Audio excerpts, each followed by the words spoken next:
Buzzy Bees. It was a fine summer morning on the island of Sodor. The sun was shining, the birds sang. The flowers bloomed, and Thomas clickety-clacked along the track to Brendam Docks. Thomas's good friend Hiro was unloading at Brendam Docks. Good morning, Hiro. Sir Topham Hatt tells me I have a special today for Farmer Trotter. Good morning, my friend. Yes, you do. Look. Thomas gasped. Flatten my funnel. They look like small white wooden houses. Who lives in them? Bees, my good friend. Lots and lots of bees. Their houses are called hives. Inside the hives, the bees are very busy making honey. This made Thomas excited. Sir Topham Hatt always has honey on his crumpets. I'll puff as fast as I can to deliver the beehives to Farmer Trotter. Suddenly, Hiro was stern. Thomas, chuff slowly and smoothly. Take the truck through the woods. Then the bees will rest. You have to look after bees very carefully. Don't worry, Hiro. I will. They'll be happy with me. Hiro smiled. Very well. I have to deliver these crates. Then I must pick up some flowers from Farmer McCall. I will visit the bees when I've finished. Hiro steamed slowly away. Thomas was coupled up to the beehives. Off we go, bees. Thomas puffed proudly to a junction. Ahead, he saw the track through the woods. The other track ran past a field full of flowers and bright sunshine. The field with flowers is much prettier than the woods. I'm sure the bees would like that better. So, Thomas didn't take the track through the wood as Hiro had told him to. Thomas huffed happily along. Buzzy bees are busy bees, and busy bees make honey. Buzzy bees are happy bees when it's warm and sunny. Suddenly, there was a buzzing and a bizzing. Thomas applied his brakes. Bust my buffers, what's that? Thomas looked over to the field. His bees were everywhere. They buzzed busily, flying from flower to flower. Thomas was surprised. Oh, no. Come back, bees! Come back to your hives! The bees weren't listening to Thomas. They were too busy buzzing in the field. Thomas tried again. Please come back, bees. We'll be late for Farmer Trotter. But still, the bees weren't listening to Thomas. Fizzling fireboxes. I can't take the beehives to Farmer Trotter empty. Then, an idea flew into Thomas's funnel. The bees like flowers. I will chuff my hardest to Farmer McCall's and pick up the flatbed of flowers. Then, the bees will buzz around my flowers and back to their hives. So, Thomas was uncoupled from his flatbed. Then he steamed swiftly away.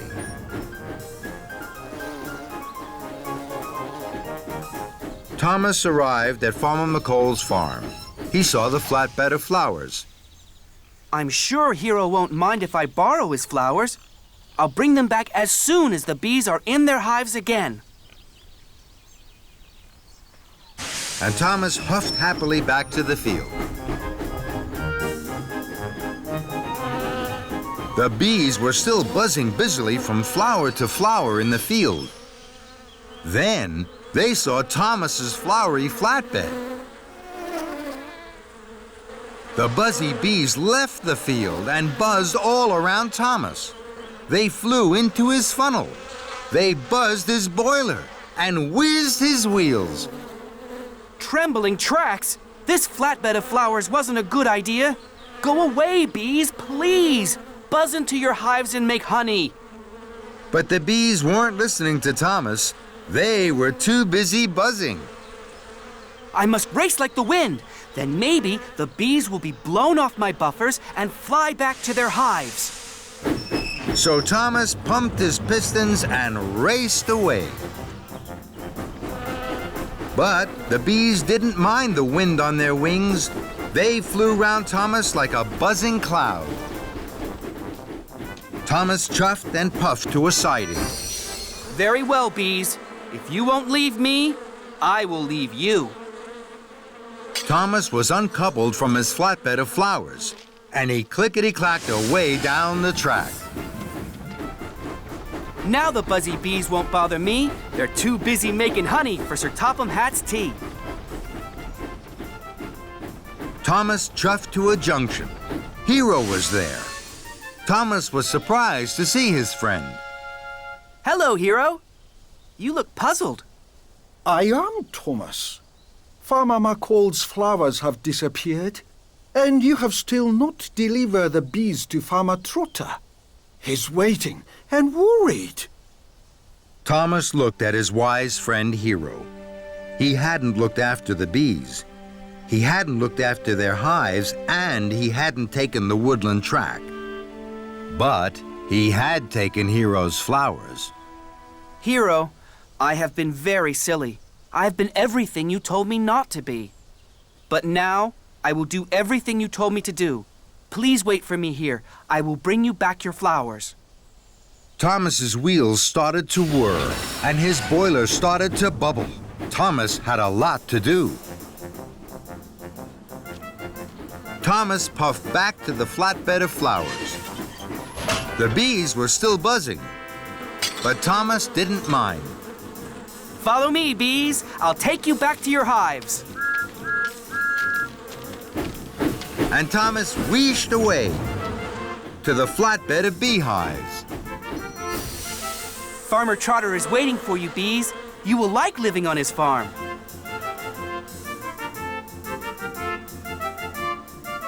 Then Thomas chuffed carefully away and took the track through the woods.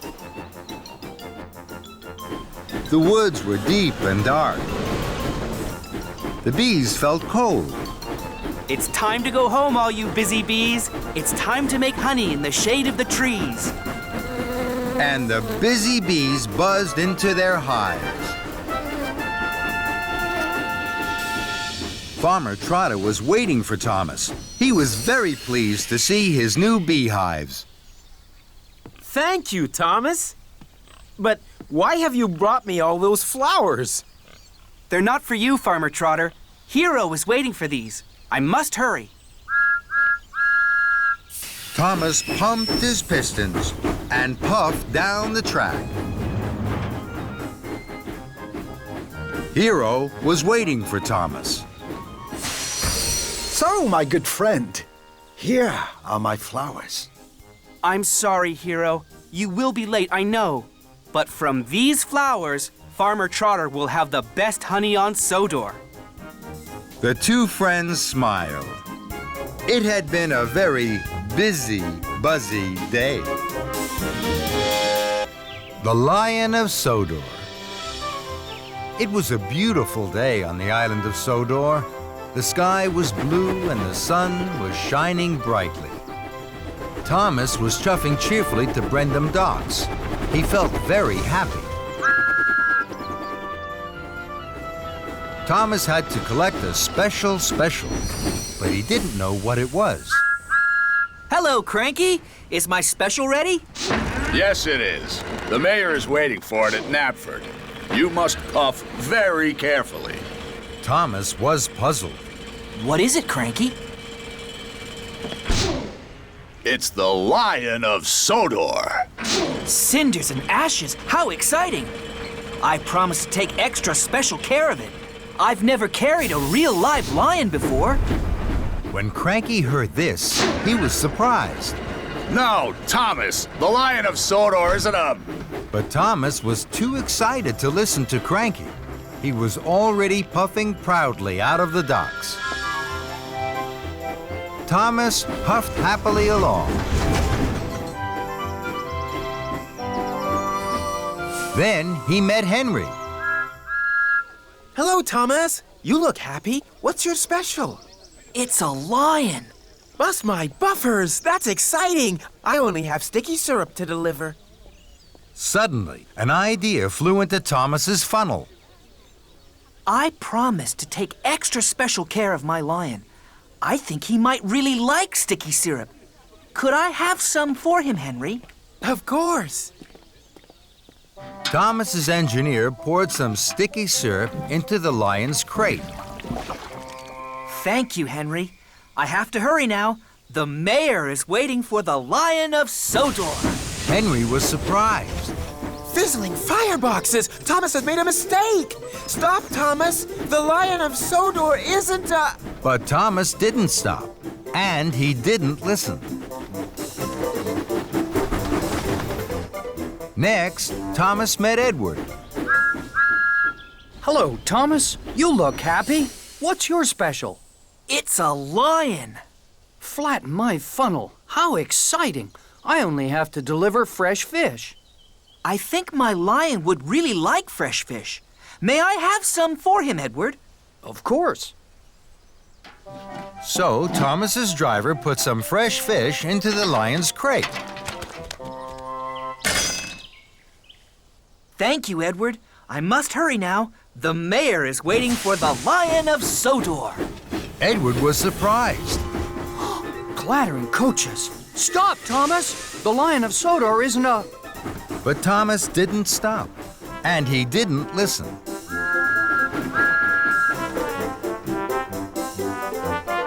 Then Thomas saw Toby. Hello, Thomas. You look happy. What's your special? It's a lion. Buff my boiler. How exciting. I only have straw in my freight cars. I'm sure my lion would really like some soft straw to lie on. May I have some for him, Toby? Of course. So Thomas's driver put some soft straw into the lion's crate. Thank you, Toby. I really have to hurry. The mayor will be waiting for the Lion of Sodor. Toby was surprised. Uh-oh. Trembling trucks. Stop, Thomas. The Lion of Sodor isn't a...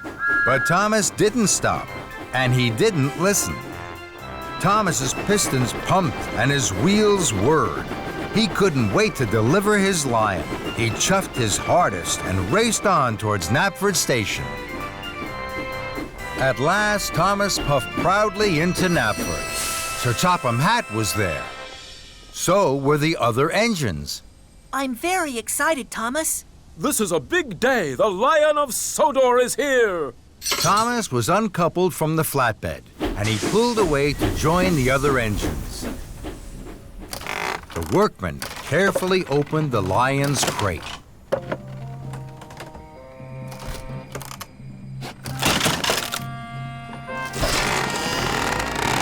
Then the engines gasped.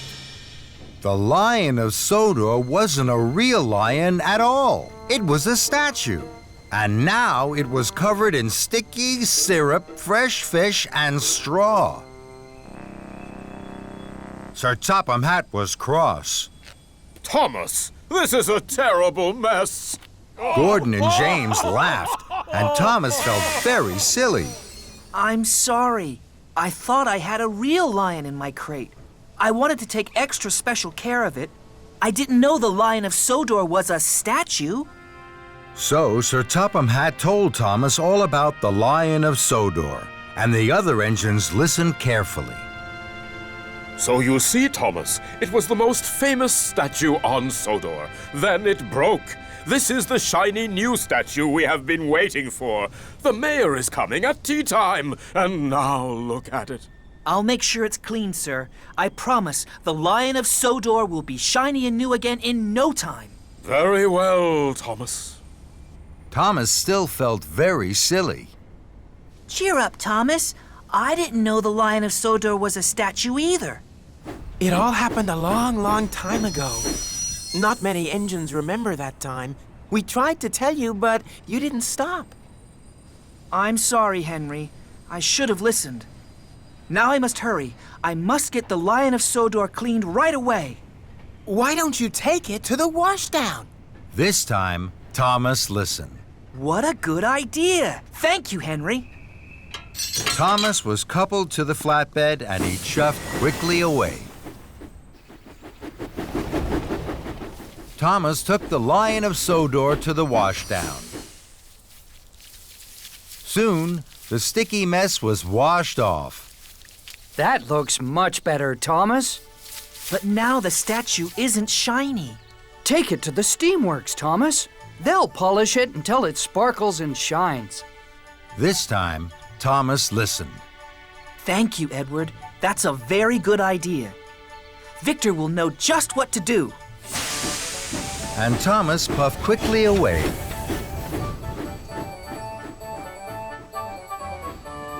Thomas took the Lion of Sodor to the steamworks. Workmen polished the statue until it shined and sparkled, just as Edward had said. The Lion of Sodor looks much better now, Thomas. But it's nearly tea time. The mayor will soon be at Knapford, and it's a long way. Take the track by the windmill. That'll get you there in time. This time, Thomas listened. Thank you, Toby. That's a good idea. Thomas took the shortcut past the windmill. He huffed and puffed as fast as his pistons could pump towards Knapford. Children cheered and passengers waved as Thomas chuffed by. Everyone wanted to see the Lion of Sodor, and everyone wanted Thomas to stop. I can't stop now. I mustn't be late. The mayor will be at Knapford, and he won't wait. And Thomas whooshed on his way. Thomas puffed proudly into Knapford Station. The mayor had just arrived. He was delighted to see the new Lion of Sodor. The statue shined and sparkled in the sun. Well done, Thomas. This is the finest statue I've ever seen. And the cleanest! Everyone cheered. And Thomas smiled from footplate to fender. Toby's new whistle. It was a bright, sunny day on the island of Sodor. All the engines chuffed cheerfully. Everyone was smiling. Everyone except Toby. Toby was at the steamworks.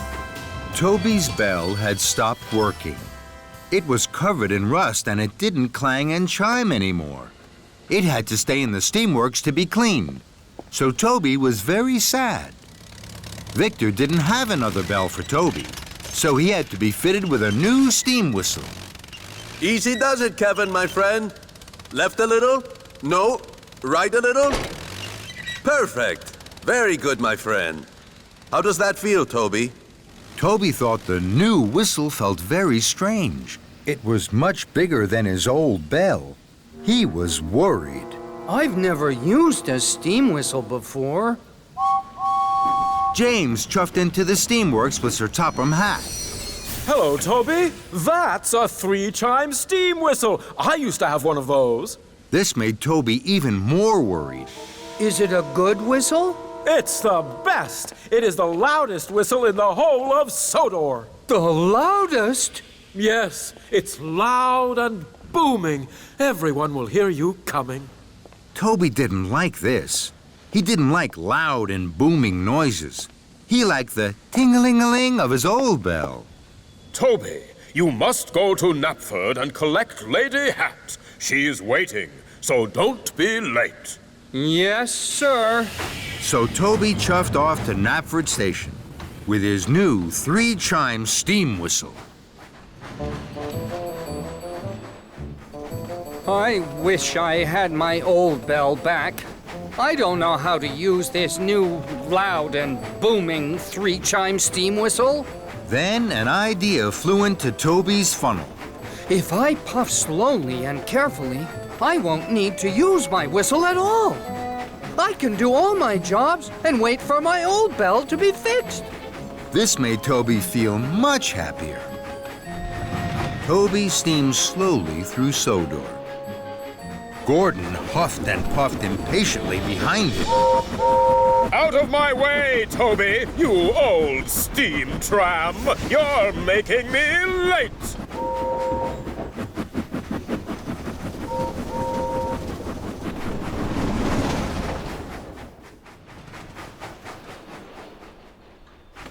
Later, some cows were on the tracks in front of Toby. He couldn't puff past them. Go away, cows, please. I need to chuff through. But the cows didn't take any notice of Toby. They didn't move. They were too busy mooing and chewing. Toby knew what he needed to do. He needed to blow his new steam whistle, but Toby was scared. I don't want to use this new 3-chime steam whistle. I wish I had my little bell back. Then another idea flew into Toby's funnel. I know what I can do. I'll get help. So, Toby reversed down the track to find help. Some farm workers were working in the field. Excuse me. Hello? Hello?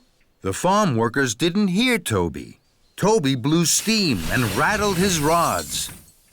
But the farm workers still didn't hear Toby. They were too far away. Bust my buffers. They can't hear me. Toby knew he should use his new steam whistle, but he was still too scared. I wish I had my little bell back. So Toby puffed on. Somewhere he had to find help. But Toby couldn't find anybody to help him. So he huffed back to the cows. I do hope the cows have gone back to their field now. But the cows hadn't gone back to their field. They were still mooing and chewing all over the tracks. Oh, no! Toby tried to biff them with his cow catcher, but they still wouldn't move. Oh, no, Henrietta! I think we're trapped. Then there was trouble. Toby heard a noise that made his wheels wobble. Another engine is coming. They'll crash into the cows. The engine steamed around the corner. It was Thomas. Thomas was racing like the wind. His firebox was fuming, and his boiler was burning brightly. I have to tell Thomas about the cows. I'll have to use this new whistle. Toby closed his eyes. His firebox flared. Steam blew into his new 3-chime steam whistle. It was the loudest whistle anyone had ever heard on Sodor. What was that? It was a 3-chime steam whistle. They're the best whistles ever. I wonder who blew that. Thomas heard the 3-chime steam whistle. Cinders and ashes! I must stop! He applied his brakes. Thomas screeched and skidded. Sparks flew and tracks trembled. Toby didn't dare look. Phew! Thank you, Toby. Your whistle told me there was trouble ahead. Toby felt very proud. I'm pleased I used my 3-chime steam whistle. It was even louder than my bell. Thomas was proud of his friend Toby. Together, with their whistles and wish, Toby and Thomas moved the cows from the track. Then, Toby remembered Lady Hatt. Fizzling fireboxes. I've forgotten all about Lady Hatt. She's waiting for me at Knapford. I must puff faster than Gordon to chuff there on time. Don't worry, Toby. I'll puff with you. We're sure to make it together. Thomas and Toby huffed and puffed toward Knapford Station. Suddenly, Sir Topham had arrived. He was very cross. Toby, Lady Hatt waited for a very long time. Now Gordon is taking her home. Toby was upset. He knew he hadn't been a really useful engine. I'm sorry, sir. Then, Toby stopped. He saw something ahead. There's a fallen tree across the tracks. And Gordon is steaming straight towards it. Oh, no! Don't worry, sir. I know just what to do. Toby bubbled his boiler and pumped his pistons. He blew his 3-chime steam whistle as loudly and as boomingly as he could. Gordon heard Toby's whistle. He applied his brakes and screeched to a halt. Toby, did you blow that whistle so loudly? Yes, I did. It was my new 3-chime steam whistle. For a steam tram, you have a lot of puff. Thank you. Well done, Toby. Toby couldn't have felt more proud. Good job, Toby. Toby was back at the steamworks. His little bell was ready. It glistened and gleamed as if it were brand new. Toby was happy. Bye-bye, big new steam whistle. Victor and Kevin had heard the news that Toby had saved Thomas and Gordon. Well, Toby, my friend, it sounds as if you had a very busy day. Did you like the new 3-chime steam whistle? It was very useful. You can keep it if you like, my friend. No, thank you. My bell is the best of all. Time for a story. It was a beautiful day on the island of Sodor. The sun was shining and the birds were singing. Thomas had worked hard all morning.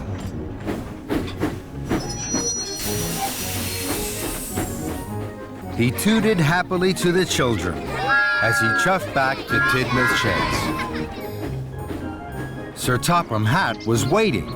He had an important special. This afternoon, there is to be a special story time for the children at the library. I need an engine to collect the new storybooks from Maithwaite Station and take them to the library. Thomas wished his hardest that he would be given the special. Listening to stories with the children was his favorite thing to do. Thomas, you will deliver the special. Make sure the books are at the library on time. Thomas was excited. Yes, sir. And Thomas chuffed cheerfully away. Thomas puffed fast along the tracks. I mustn't be late for story time. I'll chuff and I'll puff to be there on time.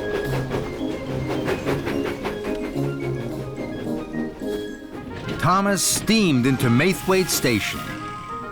Hello, Thomas. I'm here to collect the new storybooks. We'll have your freight cars ready in 2 toots of a whistle, Thomas. Thomas saw the storybooks piled high in the 2 freight cars. There were red books, green books, and blue books. There were big books, small books, square books, and even round books. They look wonderful. Soon, Thomas was coupled up to the freight cars. I must hurry. I have to deliver the storybooks to the library on time. Thomas was very excited. He pumped his pistons and puffed quickly out of the station. Thomas didn't wait for the books to be covered. Thomas steamed quickly along the track. I mustn't be late for story time. I'll chuff and I'll puff to be there on time. The books began to jiggle and joggle, but Thomas didn't notice. Thomas puffed fast towards the junction. He could see the signal ahead was red. I don't want to stop. The children are waiting for their special story time. Then an idea flew into his funnel. I can take the branch line. I know there aren't any junctions on that. So, Thomas puffed quickly down the branch line.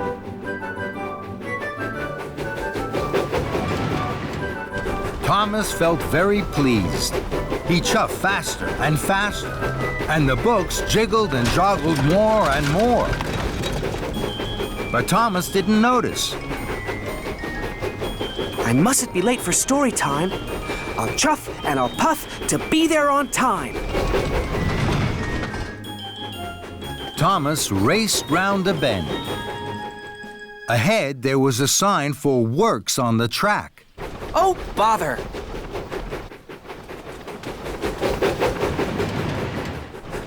I'm sure the works on the tracks won't stop me. So, Thomas puffed faster and faster. Then there was trouble. Workers were mending the broken track. The broken track was very bumpy. Thomas bumped and jumped. The books jiggled and joggled. Then Thomas hit the biggest bump of all. Whoa! Cinders and ashes! The freight cars bounced high in the air. They crashed and bashed. They clattered and shattered down to the tracks. Thomas put on his brakes. The books flew high and wide through the air and landed all over Farmer McColl's field. Oh my! The freight cars are broken. The storybooks are all over the field, and the children now won't have their special story time. And it's all my fault. I was in such a hurry to be on time, I didn't want to wait. I should have waited for the books to be covered, and I shouldn't have taken the bumpy branch line. Oh dear. Fizzling fireboxes. What am I going to do? Thomas looked at the storybooks. The sun was shining on them. The books looked even redder and greener and bluer than they had in the freight cars. The storybooks look so pretty in this field. I wish the children could see them.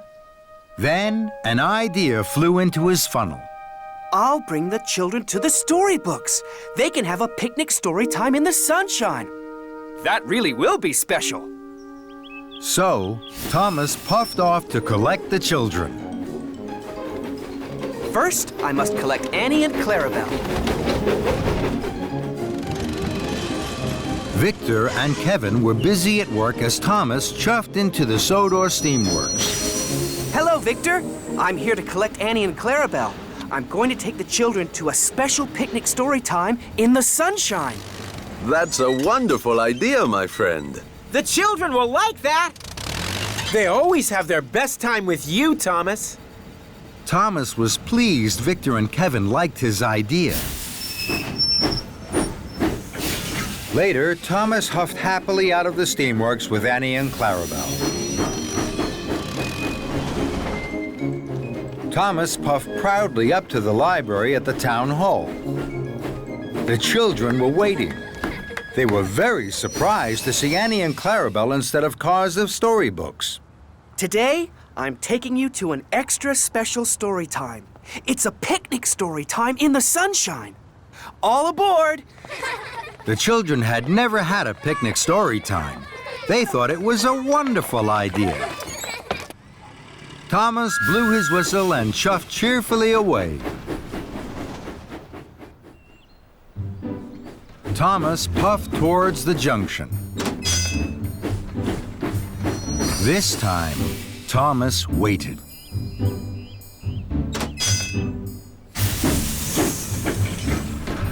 Then he took the branch line back to Farmer McColl's field.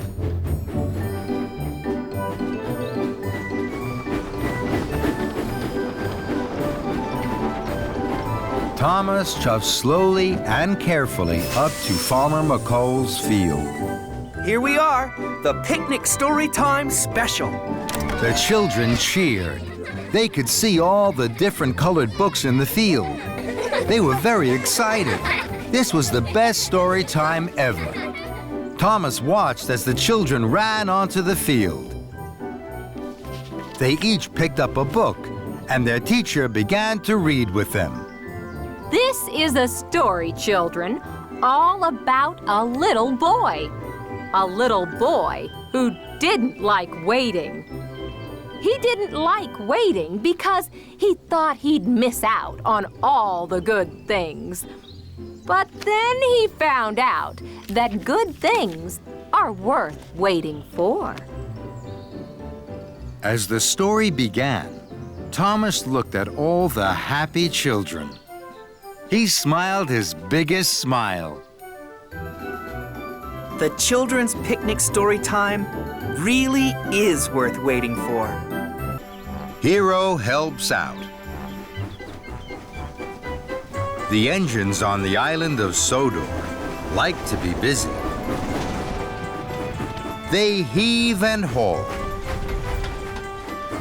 They huff and puff. and most of all, they liked to please Sir Topham Hatt. One morning, Hiro chuffed into Knapford Station. There was hustle and bustle, noise and steam. It was another busy day at Knapford. Then Sir Topham Hatt hurried onto the platform without his hat. Hiro gasped. Sir, good morning, sir. I hope the day finds you well, sir. The day finds me with much too much to do, Hiro. That's how the day finds me. I can see, sir.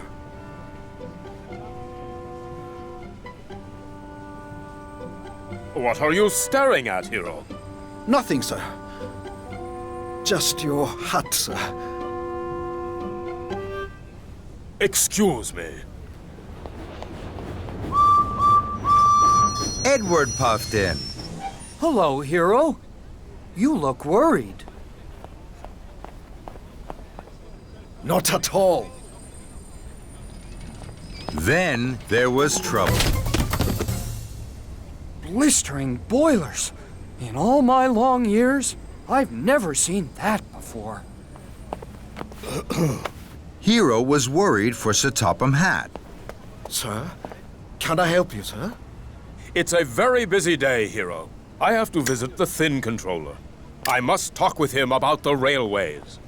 Hiro knew this was important. I understand, sir. I must be away from Knapford. Of course, sir. Now, Edward was worried. Sir? Not now, Edward. Edward was still worried. I have to pick up visitors from Brendam Docks. I don't know where to take them. Hiro didn't know where the visitors should go either, but he didn't want to bother Sir Topham Hatt. Then, an idea flew into his funnel. Take them to the hills, Edward. They will enjoy the hills. So, Edward puffed away to Brendam Docks and the hills. Hiro felt happy. He was master of the railway, as he liked to be. Hiro puffed up to the water tower. Thomas was there. He was taking on water. Hello, Thomas. Hello, Hiro. Where are you going, Thomas? To Knapford. I must ask Sir Topham Hatt where to take these crates of benches and tables. Hiro still didn't want to bother Sir Topham Hatt.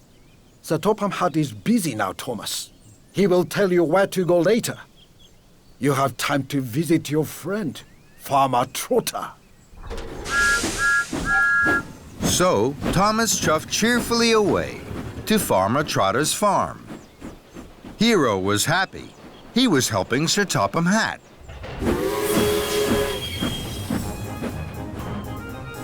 Hiro steamed up to a junction.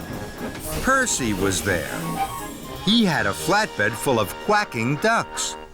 Hello, Buzzy. How are you? Percy was worried. Hello, Hiro. These ducks are very noisy. They want to go swimming. I have to find Sir Topham Hatt. He will tell me where I must take them for a swim. Hiro still didn't want to bother Sir Topham Hatt. Sir Topham Hatt is very busy, Percy. Perhaps you could puff to the Finland. The ducks will be happy there. Thank you, Hiro.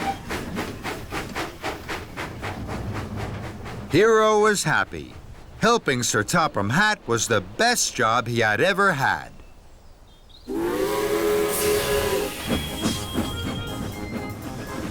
Hiro huffed happily to a crossing. Sir Topham Hatt was there. Hiro, while I was with the Thin Controller, I heard worrying news. Farmer McCall is waiting for his ducks. There are no tables or benches for the concert at tea time, and Edward is late for a concert at the town hall. Hiro gasped. Sir Topham Hatt was cross. Sir Topham Hatt was cross with him, and it was all his fault. Hiro felt worse than ever. He had been master of the railway. And now he was master of the muddle. I'm sorry, sir. I'm very sorry, sir. I knew you are very busy. I wanted to help, so I told the engines what to do. I didn't want to bother you, sir. Sir Topham Hatt gasped. You didn't want to bother me. I am controller of the railway. Nothing is more important to me than my engines being really useful. Hiro gulped. I know that now, sir. I'm not master of the railway. I'm master of the muddle. I can put this right. Please give me time. And Hiro wheezed quickly away.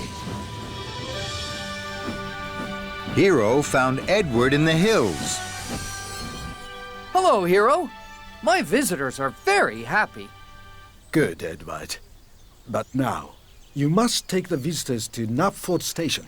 Sir Topham Hatt will give you your orders. I thought we weren't to bother Sir Topham Hatt, Hiro. I was wrong, Edward. Sir Topham Hatt didn't want that at all. And Hiro steamed swiftly away. Hiro whooshed up to Farmer Trotter's farm. Hello, Thomas. Hello, Hiro. I'm having a wonderful time with the piglets. Good, Thomas, my friend. But now, you must puff as fast as you can to Knapford. Sir Topham Hatt is waiting with orders for you. I thought we weren't to bother Sir Topham Hatt, Hiro. I was wrong, Thomas. Sir Topham Hatt didn't want that at all. Bye, Hiro. Hiro clickety-clacked onto the Fenland track. Percy was there. The ducks were swimming happily. Hello, Percy. Hello, Hiro. The ducks are very happy. I'm pleased to hear that, Percy. But now, you must take the ducks to Knapford. Sir Topham Hatt has orders for you. I thought we weren't to bother Sir Topham Hatt. I was wrong, Percy. Sir Topham Hatt didn't want that at all. But how can I get the ducks back into their crates? I will help you, Percy. Hiro blew his whistle. It sounded like a duck quacking. The ducks flapped and flew into their crates. Thank you, Hiro.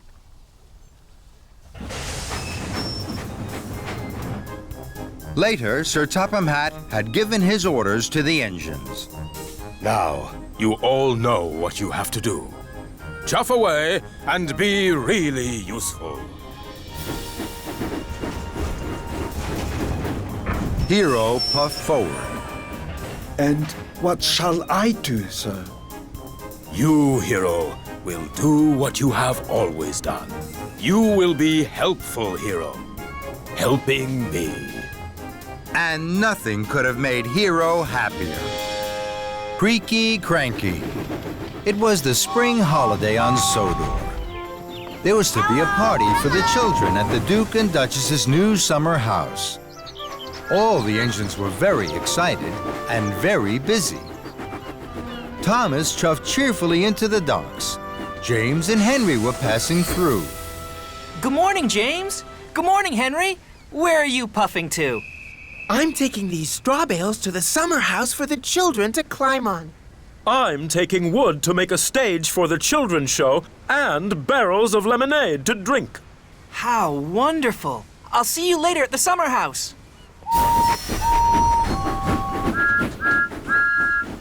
Good morning, Cranky.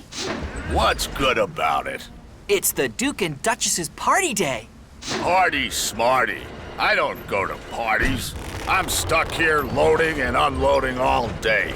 I haven't had a moment to rest my hook. That load is for me. It's eggs for the children to paint. Hurry up, Cranky. You're creaky, Cranky.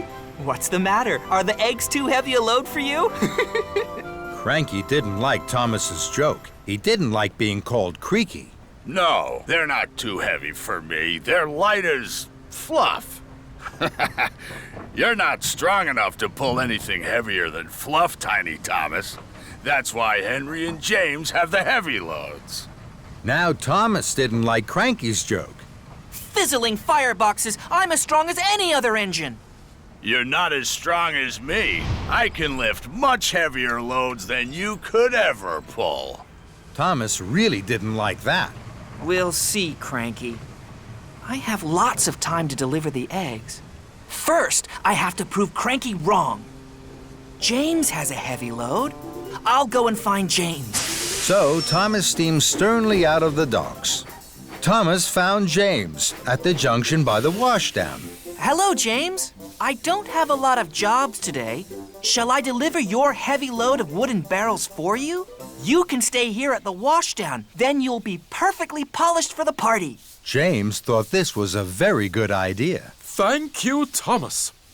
So James was uncoupled from the heavy flatbed of wood, and Thomas was coupled up.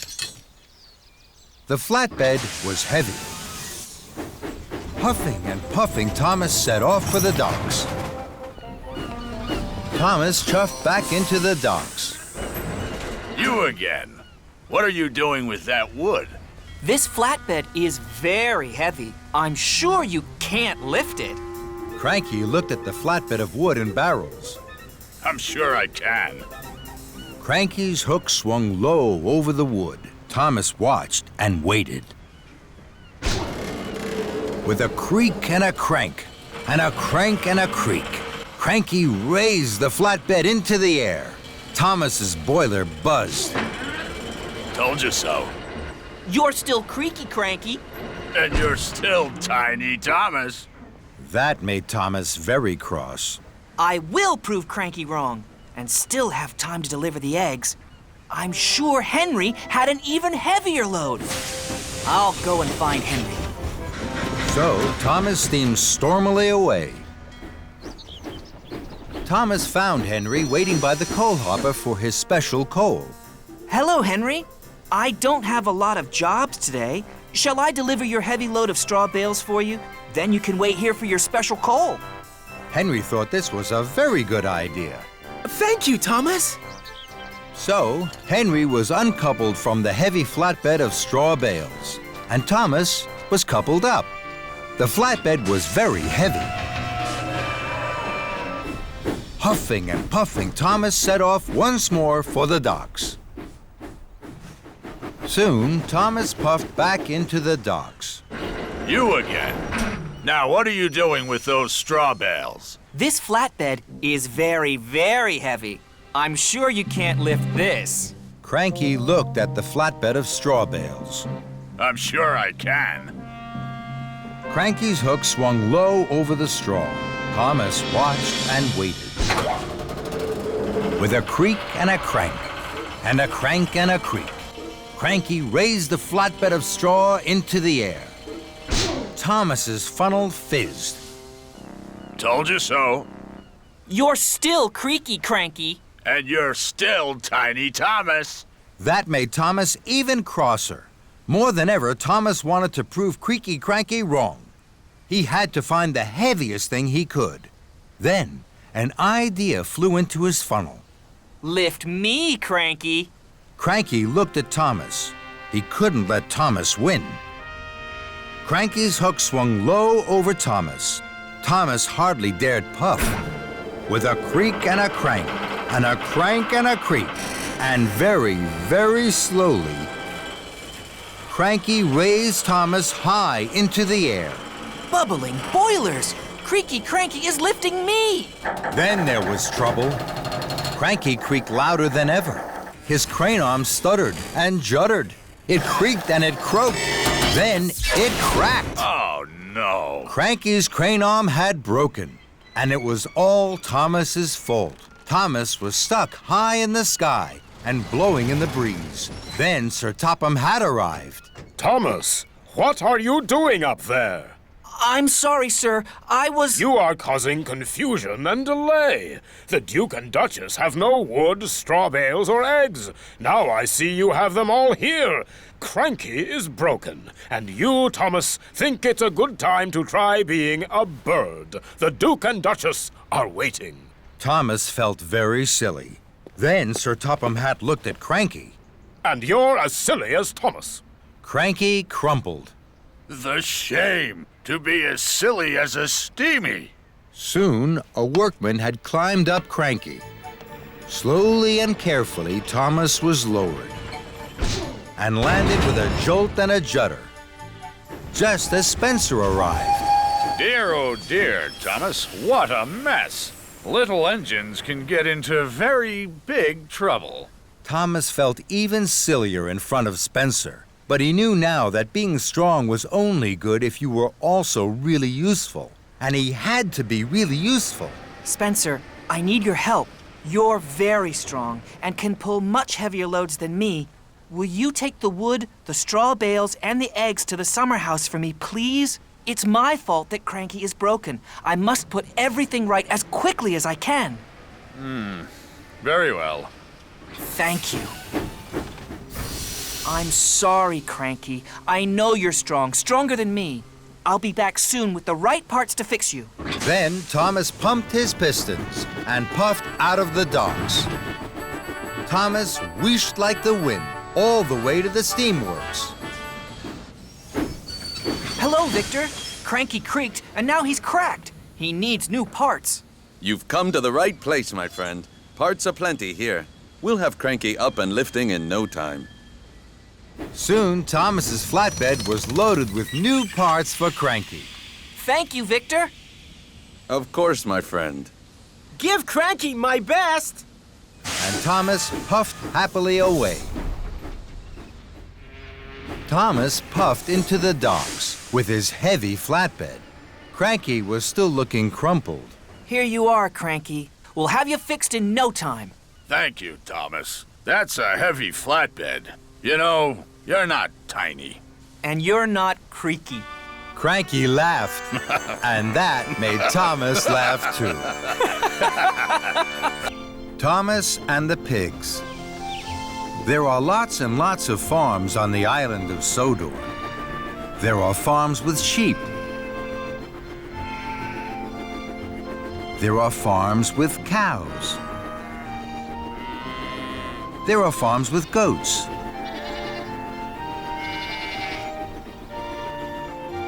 Thomas likes visiting all the farms.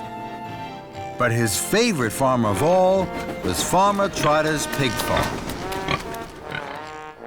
Thomas liked their curly tails and the funny noises they made.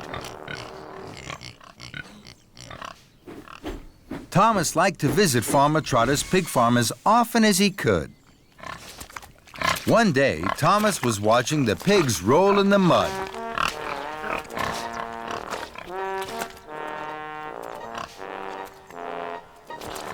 Farmer Trotter was happy to see Thomas. Hello, Farmer Trotter. Hello, Thomas. I have some very special news. One of my pigs is going to have piglets today. Thomas was excited. I can't wait to see them. I need some soft straw for the piglets. I'd like you to go to Farmer McCall's right now to collect it. He will be waiting for you. Thomas was happy to help. Yes, Farmer Trotter. So Thomas chuffed cheerfully away with his empty flatbed. On his way to Farmer McCall's, Thomas thought about the pigs. I'm sure the piglets will like the soft straw. I wonder if there's anything else they like. Thomas puffed up to the dairy. He saw Percy. Thomas told Percy all about the piglets. How exciting! I wish I could see them, but I have to deliver this milk. Thomas looked at the milk churns. An idea flew into his funnel. I'm sure the piglets would like some milk. May I have some? Of course you can, Thomas. So the milk churns were loaded onto Thomas's flatbed. Thank you, Percy. I must go. Farmer McCall is waiting for me. And he steamed away. Thomas felt pleased. I wonder what else the piglets might like.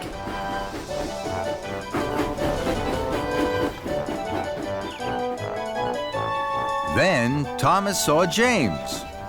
James was at an orchard. The trees were full of juicy red apples. Hello, James. Hello, Thomas. Thomas told James all about the piglets. The piglets will soon be born. I must collect some soft straw for them. I wish I could see the piglets, but I have to deliver these boxes of apples to the village. Thomas looked at the juicy red apples. I'm sure the piglets would like some juicy red apples. May I have some? Of course you can. So, Thomas's flatbed was loaded with lots and lots of juicy red apples. Thank you, James. I must go. Farmer McCall is waiting for me. Thomas chuffed quickly away. He felt very pleased. I wonder what else the piglets might like. Then Thomas saw some children. They were collecting shiny brown chestnuts. Hello. Thomas told the children all about the piglets. They were very excited. I'm sure the piglets would like some shiny brown chestnuts to eat. Please, may I have some for them? The children were delighted to give Thomas some of their shiny brown chestnuts. Thank you. I must go. Farmer McCall is waiting for me. And Thomas puffed away. He felt even more pleased. At last, Thomas chuffed to Farmer McCall's farm. Farmer McCall was waiting. He was cross. Thomas, you're late. Where have you been? I'm sorry, Farmer McCall. I stopped to collect some milk, some juicy red apples, and some shiny brown chestnuts for the piglets. Farmer McCall looked at Thomas's flatbed. He saw the milk, the juicy red apples, and shiny brown chestnuts. Your flatbed is full. You have no room for straw now. Fizzling fireboxes. I didn't think about that. I hope the piglets will like the milk, the apples, and the chestnuts just as much as straw. I must puff straight back to Farmer Trotter's. The piglets will be born soon. So Thomas pumped his pistons and chuffed quickly away. Thomas pulled up at the farm. Farmer Trotter was waiting. He looked at Thomas's full flatbed. He was surprised. Thomas, where's the soft straw? I thought the piglets would like these things just as much as straw. No, Thomas. Piglets need soft straw, and they're about to be born. Thomas felt very silly. I'm sorry. I'll empty my flatbed, then I'll puff back to Farmer McCall's as fast as I can.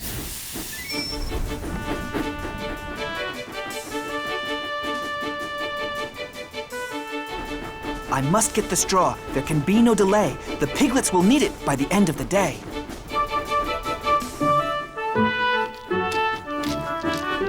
Thomas saw Percy at the water tower. Thomas, I know something else the piglets would like. I'm sorry, Percy. I can't stop.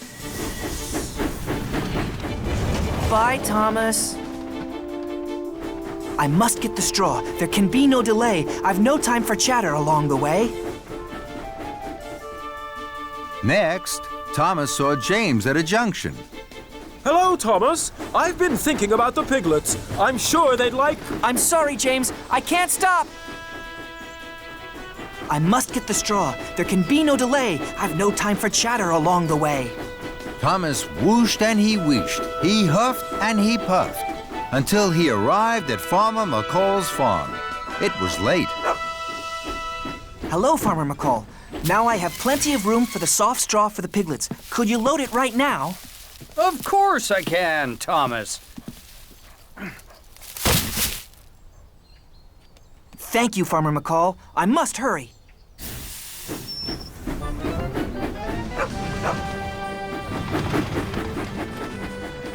Thomas's pistons pumped and his axles ached. I must puff fast. There's no time for delay. The piglets need straw by the end of the day. At last, Thomas arrived at Farmer Trotter's pig farm. It was now nearly nighttime. Thomas saw that the pigs had gone. Cinders and ashes. I'm too late. You're just in time, Thomas. I need that soft straw right away. Farmer Trotter unloaded the straw from Thomas's flatbed, and he took it away to make a nice soft bed for the piglets. The piglets have just been born. Thomas was delighted. Bubbling boilers! Look how small they are, and how sweet. Thomas could see the piglets really liked the soft straw. Aw, that little piglet is looking at me. I think I'll call him Thomas. Thomas was so happy. His axles tingled and his boiler bubbled. Slippy Sodor. It was a very special day on the island of Sodor. The Mr. Bubbles clown show was coming to town. Mr. Bubbles was famous. He could blow the biggest bubbles ever seen. All the engines were happy and excited, except for Thomas. He had a cracked funnel and had to puff to the steamworks for repairs. At the steamworks, everything was huffing and puffing and steaming and wheeshing, everything except Thomas. He waited sadly on the turntable for Victor to arrive. Thomas didn't like it when he needed repairs. It meant waiting inside and not having fun out on his branch line. Don't look so miserable, Thomas. We'll find you a nice spare funnel and have you out and about in no time. Kevin, let's see what we have for our good friend Thomas. Yes, boss! Coming right up! Sorry, boss. It was a slip of the hook. Oh, Kevin. Well, that won't do at all, my friend.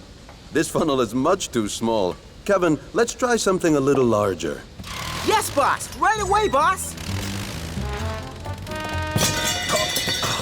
Suffering Sodor, Kevin. What are you doing? Sorry, boss. It was a slip of the hook. Yes, we know, Kevin. We know.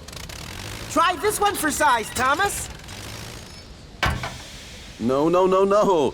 This one is too large. We only have one more spare funnel, boss. I'll be back in 2 toots of a whistle. Let's hope it's a good fit, my friend, or you'll be here for quite a while. Here it is, Thomas. Oops. Sorry, Thomas. It was a slip of the hook. I know, Kevin. I know. Magnificent. A perfect fit. This funnel makes me feel silly.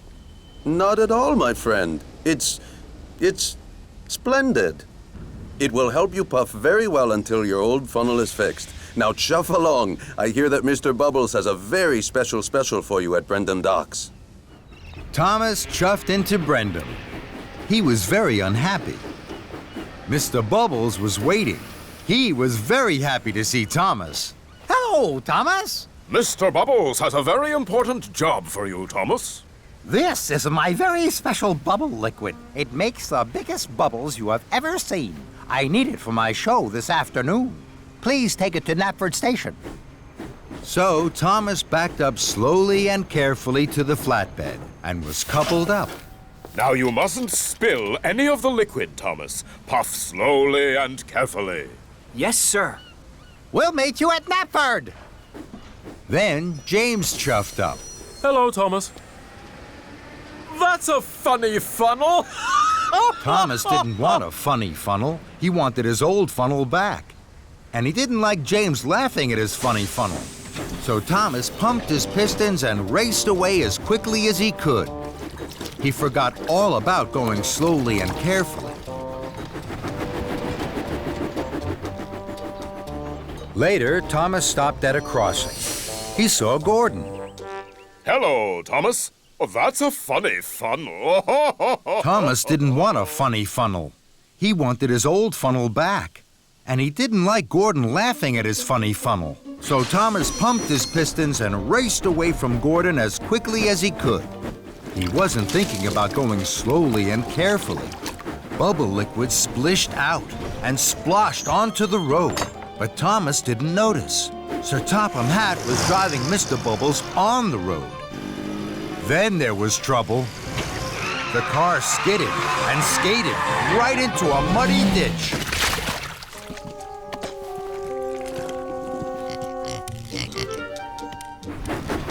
Thomas raced on. He stopped at a signal and saw Henry in a siding.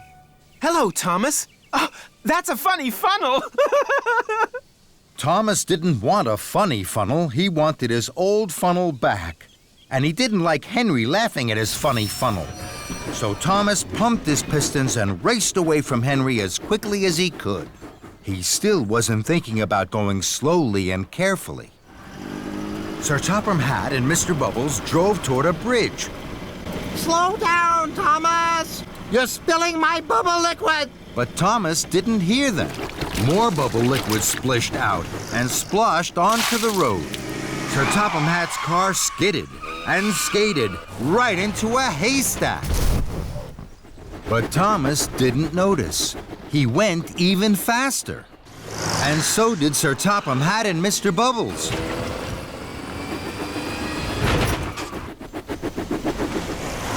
Thomas didn't see them, but he did see a red signal. Thomas put on his brakes. More bubble liquid splished out and splashed onto the road. Sir Topham Hatt's car skidded and skated right into a pond.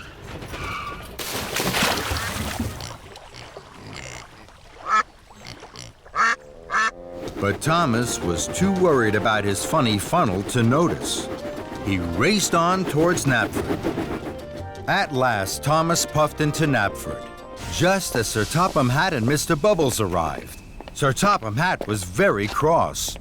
Thomas, you were going much too fast. The special bubble liquid splished and splashed out of the tank. And now the tank is empty. And it's almost time for my show to start. The children will be very disappointed. Thomas felt terrible. I'm sorry, sir. The only special bubble liquid left is at Brendam Docks. Now, there isn't time to pick it up before the show. Yes, there is. I'm sure I can puff to Brendam and back in time for your show. Very well, Thomas. But this time, you must be careful. Yes, sir. Thank you, sir. And Thomas chuffed quickly away. Soon, Thomas arrived back at Brendam Docks. A new tank of bubble liquid was loaded onto his flatbed, and Thomas puffed carefully away. Thomas saw Edward at a crossing. Hello, Thomas. That's a funny funnel. Thomas didn't like Edward laughing at his funny funnel. But this time, Thomas didn't pump his pistons and race away from Edward as quickly as he could. He chuffed carefully on to Knapford. Then, Thomas puffed past some children. The children saw his funny funnel. They were excited. They thought Thomas was going to be part of Mr. Bubbles' show. Thomas was surprised. He gave the children an extra loud toot. The children laughed even more. Thomas liked to see the children laughing. They're laughing at my funny funnel. It makes them happy. And that made Thomas happy. Thomas steamed back into Knapford. The children cheered. Well done, Thomas. You haven't spilled one drop of my special bubble liquid. And you're just in time for my show. Later, the children clapped and cheered at the Mr. Bubbles Clown Show. They had never seen such big bubbles. Then the children spotted that Thomas's funny funnel looked just like Mr. Bubbles' hat. Thank you, Thomas. The funniest engine on Sodor. Soon, everyone was laughing, and Thomas most of all. Playtime. All the engines on the island of Sodor are very happy. They are all pleased to work on Sir Topham Hatt's railway. There is always something new and exciting to look forward to. Like the day the famous singer Alicia Botti came to give a concert at the town hall. Thomas met Percy at the washdown. His boiler bubbled with pride. Hello, Percy. I have a very special. I must meet Alicia Botti at the docks. Then I have to take her straight to the town hall for a grand concert. That's exciting! I have news too. Someone else is arriving at the docks. Thomas was puzzled. Charlie, the new engine. Thomas hadn't heard about Charlie. What's so special about Charlie? He's the favorite engine of the mainland controller. Everyone says he is the most fun engine ever. Even more fun than you, Thomas. Percy chuffed cheerfully away. Bumpers and buffers. I don't think any engine is more fun than me. And Thomas puffed off to the docks, his wheels whirring with worry. Thomas collected Alicia Botti at the docks. Miss Botti looked very grand. I'm pleased to be traveling with you, Thomas. Thomas's pistons popped with pride. Then he saw Charlie. Charlie's smaller than me, and he certainly doesn't look more fun than me. Hello, are you Thomas? Yes, I am. I'm Charlie. I've heard a lot about you. You have? The engines on the mainland say you're even more fun than me. Thomas was surprised. Then Sir Topham had arrived. Thomas, Charlie has a busy first day. Edward has broken down. Charlie must pick up Edward's freight cars of seats from the steamworks. Then he has to collect ice cream from the dairy and red carpet from Knapford Station. If Charlie needs help, I'm sure you will look after him. Yes, sir. Yippee! Want to come with me? Why? It'll be fun. Sorry, I'm busy. I heard you were a fun engine. Maybe you're not fun at all. Thomas didn't like being told he was no fun at all. I'll come with you to the steamworks, and then I'll take Miss Botti to the town hall. I'm sure I have plenty of time. So Thomas steamed slowly towards the steamworks, and Charlie followed behind. Thomas chuffed carefully to a junction. Miss Botti smiled sweetly from her passenger car. Charlie pulled alongside. This isn't fun. I'll show you fun. Yippee! Thomas couldn't let Charlie be more fun than him. He pumped his pistons, bubbled his boiler, and fizzed his firebox. The race was on. Thomas and Charlie roared and raced. Their funnels were fiery. They were soon red-faced. Alicia Botti could not believe her eyes. My goodness me, this is a surprise. I thought Thomas was steady and slow. What thrills and what fun on the way to my show! The engines were laughing. The race was such fun. You're quick and you're speedy, but I'm number one. With a whoosh and a wheesh, the two engines pulled into the steamworks. Steady, boys. Who is your friend, Thomas? Charlie. He's new. I'm fun. And I'm Alicia Botti. Miss Botti, it is an honor to have you visit our steamworks. Kevin. Sorry, boss. And while Charlie was coupled up to Edward's flatbed, Miss Botti sang to the steamworks.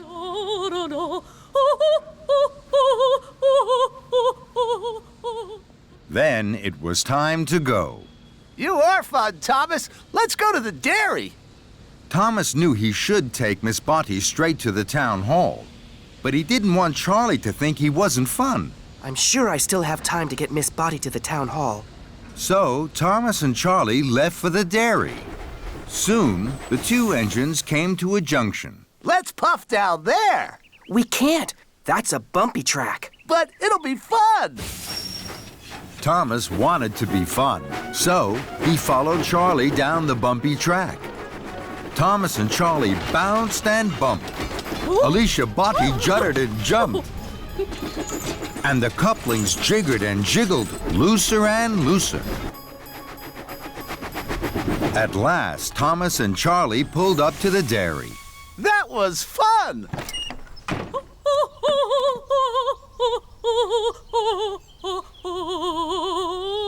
And this is even more fun. We must go, Miss Botti. You mustn't be late for the concert. Bye-bye! If you were a really fun engine, you would race me to Knapford. Thomas knew he was late, but he wanted to be really fun. Just one last race, Charlie. Thomas and Charlie thundered and roared. Thomas thought he had never puffed so fast. I'm first. Let's race again. Then Gordon whooshed past. He was huffing grandly. He was taking Sir Topham Hatt to the town hall. Thomas gasped. I'm late. I must whoosh like the wind to the town hall. Thomas pumped his pistons, and he chuffed away quickly in a cloud of steam. I mustn't be late. I mustn't be late.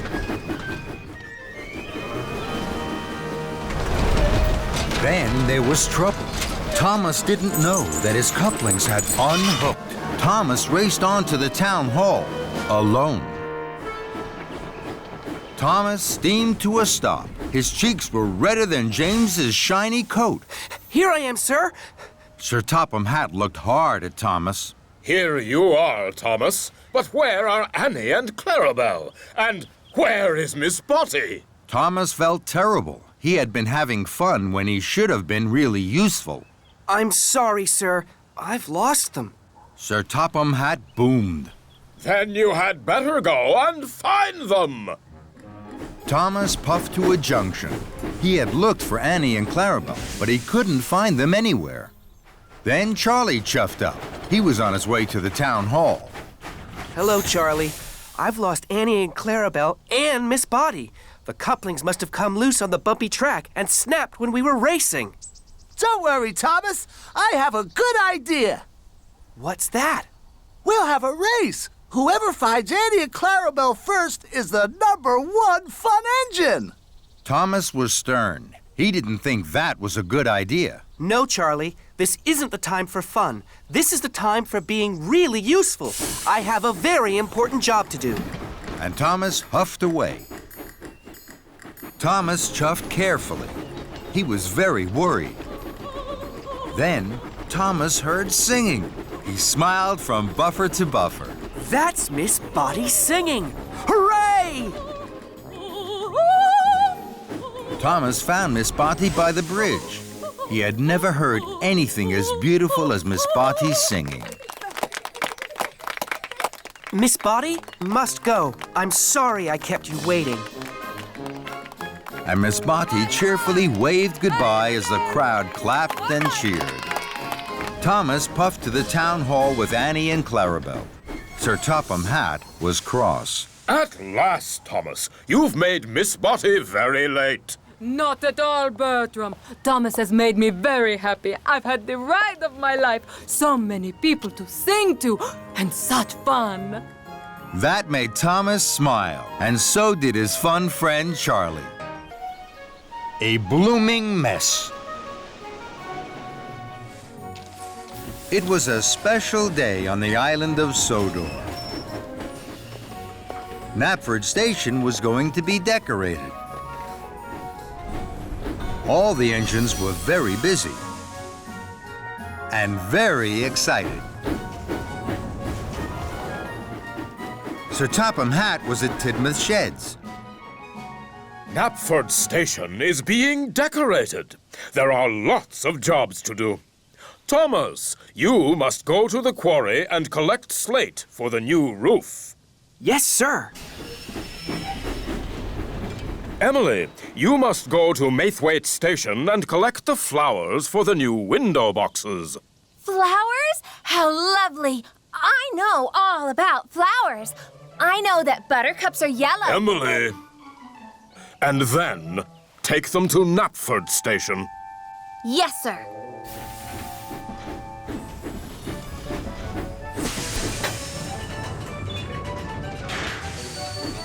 Emily huffed happily to Maithwaite Station. She passed Toby. Toby was delivering wood for Knapford's new floors. Hello, Toby. Hello, Emily.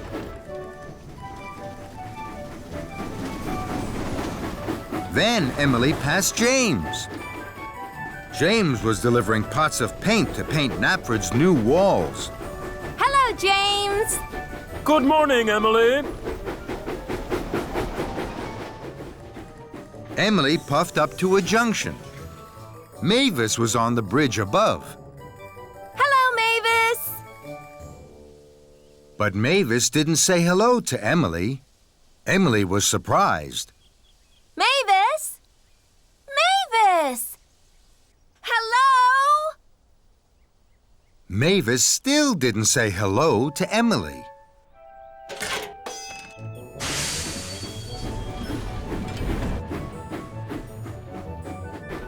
Emily wondered what was wrong with Mavis. I know what's wrong. Mavis must be feeling sad today. At Maithwaite Station, Emily buffered up to the flatbed of flowers. There are a lot of different flowers here, Emily. Emily knew the names of all the flowers, but she didn't say a word. She was thinking about Mavis. She wanted to make Mavis happy. Then, an idea flew into her funnel. I'm sure flowers would make Mavis happy. I have lots of them. I can leave some of them at the quarry for Mavis. So, Emily didn't puff straight to Knapford Station with the flowers. She took the track to the quarry instead. Emily huffed happily into the quarry. She couldn't see Mavis anywhere. I know. I'll decorate the quarry with flowers. That will make Mavis very happy when she comes back. Emily looked for a place to put some flowers.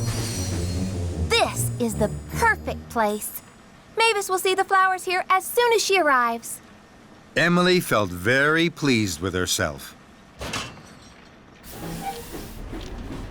Now, I must find somewhere else to put some more flowers. Emily looked around.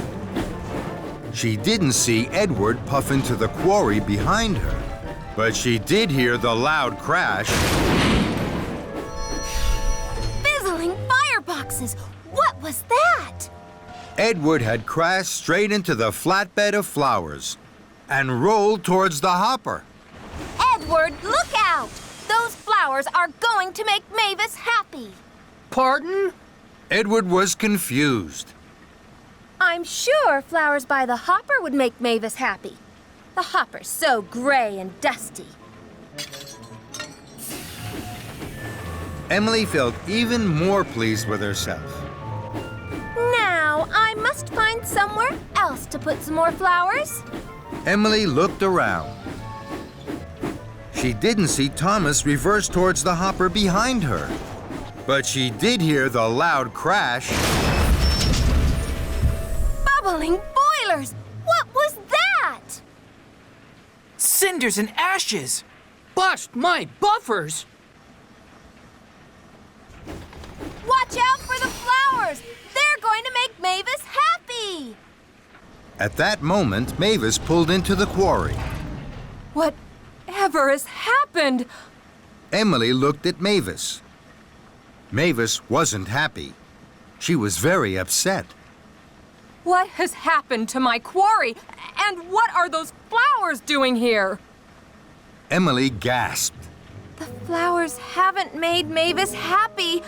The quarry is in a terrible mess, and it's all my fault. Emily chuffed up to Mavis. You didn't say hello today, so I thought you were sad. I brought the flowers because I wanted to make you happy. Mavis sighed.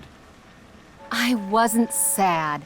I didn't say hello because I was thinking about all the jobs I had to do today. Emily felt very silly. I wish I had asked if you were sad. Then I wouldn't have brought the flowers and the quarry wouldn't be in a terrible mess. Mavis looked at the mess.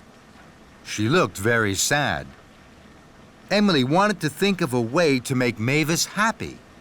And now she knew she had to ask. Mavis, what would make you happy? I would like the quarry to be tidy and all the engines to be really useful. Emily felt very pleased she had asked Mavis. Now, she knew exactly what to do to make Mavis happy. I can't move. I'm covered in slate dust, and my firebox has gone out. Don't worry, Thomas. I'll shunt you over to the coal hopper. You'll soon be burning brightly again. Thank you, Emily. So Emily worked hard. She puffed and she huffed, and she heaved Thomas to the coal hopper. Then she biffed and she bashed the flower beds away from the hopper so that Edward could shunt his freight car to be filled.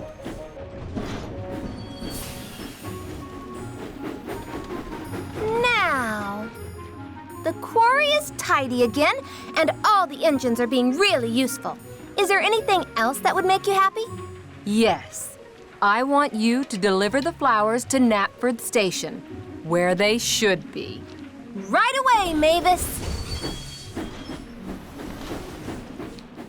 At last, Emily arrived at Knapford Station.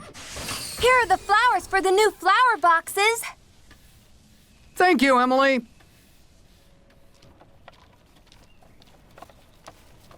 Emily watched as the flowers were unloaded. They looked very pretty. Did you know, Thomas, that those yellow flowers are called buttercups? And those red ones, Edward, are called roses. And those white ones are daisies. Mavis puffed up. She was smiling. My! You're smiling, Mavis. Are you happy? I am. Those flowers look wonderful. And that made Emily happy too. The biggest present of all. For all the engines on the island of Sodor, there are jobs to be done, visitors to meet, and friends to greet. One day, there was a very special friend to greet. Hiro was coming back to Sodor. He was to help with the summer visitors. Thomas and Percy waited for him at Brendam Docks. I'm so excited. My firebox is fizzing. And my boiler is bubbling. Hiro, our special friend, is coming back to Sodor.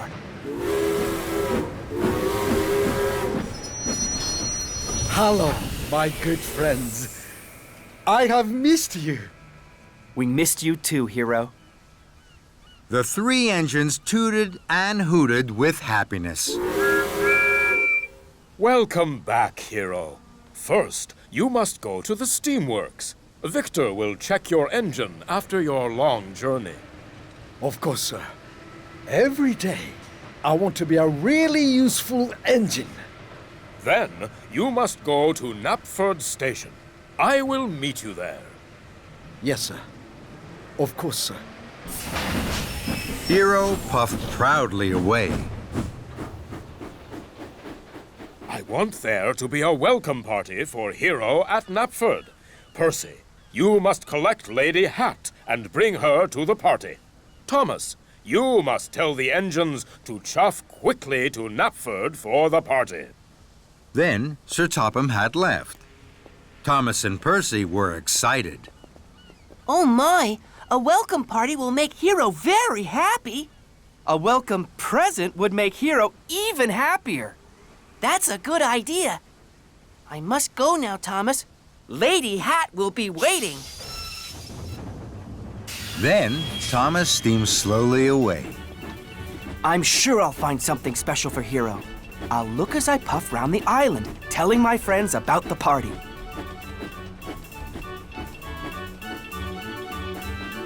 Thomas clickety-clacked along the track.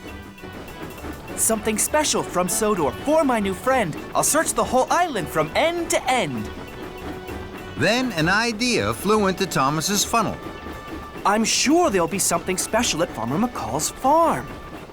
So, Thomas pumped his pistons and raced to Farmer McCall's farm. Emily was there. She was collecting straw. Hiro has come back. I'm finding a welcome present for him.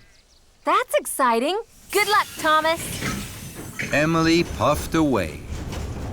Thomas didn't tell her about the party at Knapford.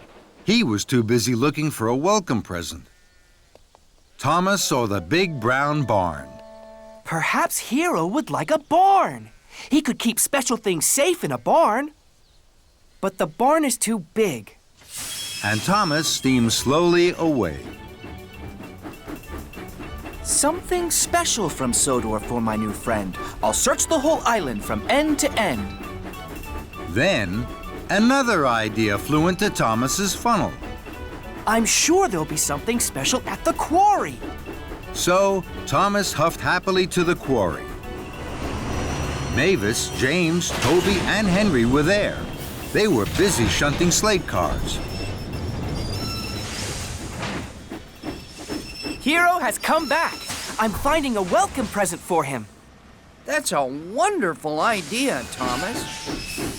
Henry, James, and Toby chuffed away to shunt freight cars. Thomas didn't tell them about the party at Knapford. Thomas looked all around the quarry, but all he could see was Sodor's slate. Slate is very special to Sodor, but slate is too small to be a present. I must look for something else. So Thomas chuffed away. Something special from Sodor for my new friend. I'll search the whole island from end to end. Then Thomas gasped. The steamworks! I'm sure there'll be something special there. So Thomas chuffed cheerfully to the steamworks. Hello, Kevin. I'm looking for a welcome present for Hiro. It has to be something special. Thomas saw an old bell. I'm sure Hiro would like a bell. Then everyone would hear him coming. Good idea, Thomas. Good idea. But when Kevin picked up the bell, it clanged and clanked. It rang and rattled. Trembling tracks. That's too noisy. Hiro will soon be at Knapford to see Sir Topham Hatt. Bust my buffers! I must hurry. Thomas raced out of the steamworks. He didn't tell Victor and Kevin about the party either. Thomas raced into Knapford Station. Hiro was waiting, all alone. Thomas gasped. Cinders and ashes.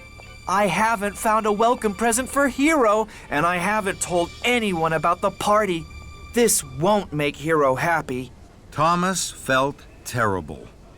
Then his boiler bubbled and his wheels whirred. Hello, Hiro. Goodbye, Hiro. And Thomas steamed swiftly out of the station. Thomas puffed to Farmer McColl's. Emily, chuff as fast as you can to Knapford. Sir Topham Hatt is having a welcome party for Hiro. Tell everyone you pass. Thomas, I've had a marvelous idea for a special present for Hiro. I'm sure he would like a bright, shiny dome. Victor must have one. Thomas was stern. Thank you, Emily. Now is not the time to find presents. You must hurry. And Thomas chuffed quickly away. Mavis, Toby, James, and Henry were still at the quarry. You must all chuff to Knapford as fast as you can for Hiro's welcome party. Thomas, I think I know exactly what Hiro would like as a special present. A new glowing lamp. That would be very special. Thomas was firm. Thank you, Henry. Now is not the time to find presents. You must hurry. And Thomas steamed swiftly away to the steamworks. Kevin, please tell all the engines to race to Knapford for Hiro's party. My friend, Kevin and I have been thinking, what about a new shiny buffer for Hiro? I think Hiro would find that very special. Don't you think so, boss? Thomas? Thomas knew what he thought. I think now is not the time to find presents. Thank you, but you must tell the engines to hurry, please. And Thomas pumped his pistons and puffed away. Thomas clickety-clacked down the track this way and that, telling his friends all about the party. Thomas puffed into Knapford Station. His face was red and his firebox glowed. Thomas, where have you been? Hiro's welcome party is almost over. I'm sorry, sir. I was trying to find you a welcome present, Hiro. Something special from Sodor. But I couldn't find anything. I'm sorry. Hiro smiled. Thomas, my friend, you must not worry. My welcome present is right here. Being with my friends is the biggest present of all. And the most special present from Sodor. There is nothing more special.